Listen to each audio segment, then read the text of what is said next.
Hi, welcome to businessbackhand.com. I'm Jamie. And I'm Julie, and today what we're going to talk about is item number 7 on our top 15 mistakes. You've held up a number every time, number so I 7. felt the need to do it. Okay. Anyways, item number 7 of the top 15 mistakes that agents make when they get into the business. And item number 7 is...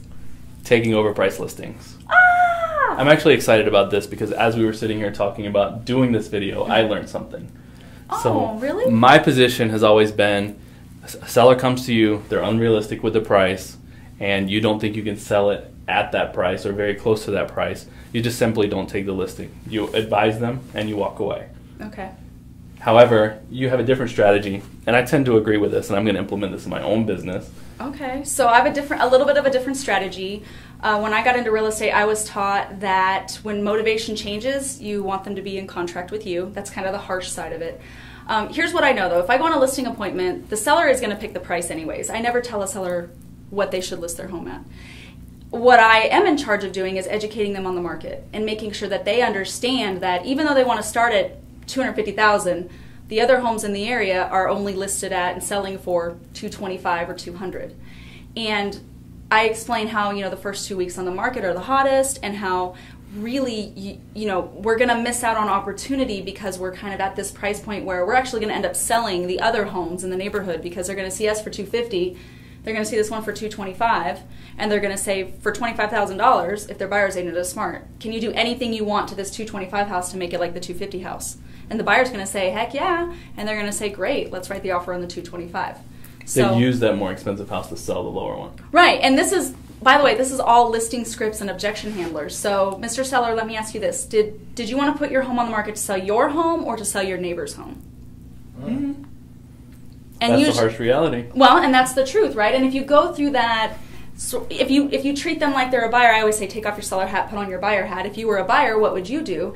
And that helps them get logical and into reality with me, because they can't think like a seller if they got their buyer hat on. Right. I really like the idea of taking it back to their motivation. If you can see that they are motivated to sell, they want to push the market a little bit, but if it came down to it, they would adjust the price, take the listing. If they're just stuck on a certain number for no apparent reason and there's no flexibility at all, it might be a good idea not to take that listing. So instead of being stuck on the number as an agent, being stuck on their motivation. Right. It's natural that sellers want to try it a little high. Right. I don't blame them for that. It's human nature. It's okay. So I know that if I do what's called a pre-signed price adjustment, which is where I say, okay, look, we can start it here and we can all agree that that's high, right? And I'm shaking my head and they're shaking, yes, Julie, that's high, great. Here's what I recommend based on the market. In 2 weeks, if we don't have an offer, we go ahead and make an adjustment to this price, which is more in the zone of where it should be. Now, I know if they're willing to sign the price adjustment, that they're willing to get realistic with me. 9 times out of 10, I'll get them to reduce right then and there before we even put it on the market. If they don't sign the price adjustment and I've gone over the pre-sign, I know that they understand the market. What I've got to do is get better at understanding their why and digging into that. So for me, it's not a matter of taking an overpriced listing. It's a matter of, have I done a great job presenting the market, and do they understand it? And do they know that when I come in 2 weeks to ask for that price adjustment, it's not because I didn't set them up for that at the beginning. And you already have credibility because you've sat down and you've told them, if we list at $250,000, people might come and look at it, but they're not going to write offers. Right. You've already had those conversations, so when you sit down with them to talk about the price adjustment, they've seen... I've already had that conversation. Yeah, people are coming, and they're not writing offers, so she was right, so she must be right about the price point. I love when he says she was right. I love it. So, I love price adjustments and pricing. It's like my most favorite part of real estate. I could talk for hours about it, and that's not the amount of time we have here. Right. It's really just getting excited about it, knowing your market, understanding objection handlers, and helping your sellers really understand that there is no value in overpricing their home.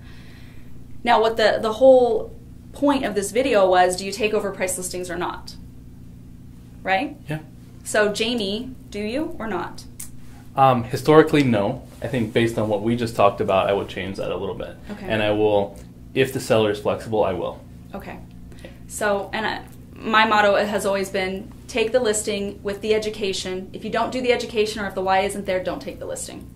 Yeah, and I know that this video is running a little long, but this is the market that we're in here in Las Vegas, and this is very valuable because I would assume more than half of our market is overpriced right now. Yeah. And there's a lot of price reduction conversations that need to happen. There are. And as a matter of fact, the average sales price, I want to say, was around 201, and the average list price was like in the 300s. It's crazy. Right? That is crazy. So hopefully this has helped you. Just make a decision and have a plan of action. That's really what we're talking about here.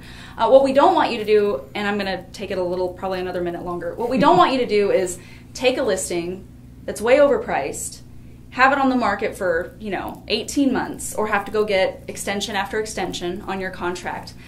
Because what'll end up happening is over time, if you do that often, those numbers, you'll become known as that agent who takes overpriced listings.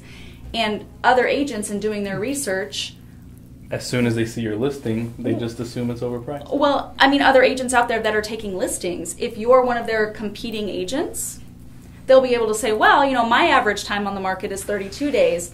Jamie's average time on the market is 135 days. So let me ask you this, Mr. Seller. Did you want to be sold and moved to Minnesota in 32 days?